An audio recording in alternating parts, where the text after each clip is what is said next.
Наш ответ Голландии. Башкирские селекционеры выводят самый вкусный картофель. Ученые получили патенты на несколько сортов посленовых. Аграрный университет республики получил грант на 34 миллиона рублей. Эти средства выделены до 2025 года. В лаборатории побывала моя коллега и увидела, как выращивается картофель в искусственных условиях. Вот снизу земля, а вверху небосвод. На древнюю пашню снег юный ложится. О любимом деле прямо во время интервью он начинает говорить стихами. В селекции Денис Андрианов около полувека. Одна из самых больших гордостей – сорт Агата НС, назвал в честь матери жены.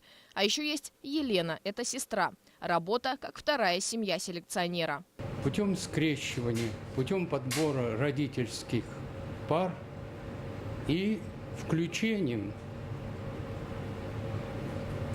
скрещивания диких, полудиких видов и тех сортов, которые обладают какими-то качествами.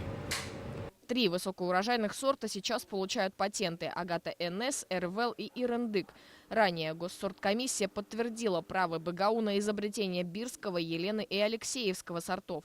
Последний, кстати, по отзывам самый вкусный и выращивается в одноименном совхозе. Все сорта, которые здесь находятся, обусловлены для возделывания именно в нашем регионе. Также, конечно же, когда госсорткомиссия проходит, эти сорта проходят в Приволжском федеральном округе, во всех селекционных участках. Все виды проходят испытания, исследуются. Это как медосмотр в поликлинике. Только вместо врачей научные сотрудники, а пациенты – культуры. В реакционную смесь, в саму реакционную смесь уже заранее внесены все те реагенты, и там уже все прекрасно видно. Есть специальные реагенты, вот так называемые праймеры, которые видят только вирус. Данные отображаются на экране ноутбука. Если линии сильно искривлены, пробы имеют вирус, если прямые – нет. Таким образом выводится исключительно здоровый картофель. Отбор проходит сорта, адаптированные к климату нашего региона, а также устойчивые к вирусам и вредителям. Растения помещаются в аэропонную установку. Здесь созданы естественные условия. Корни, например, вот лишены света, они затеняются фольгой.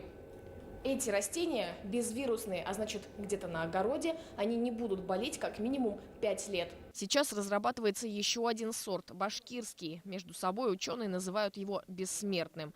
У вида есть свойство – его не поражает колорадский жук.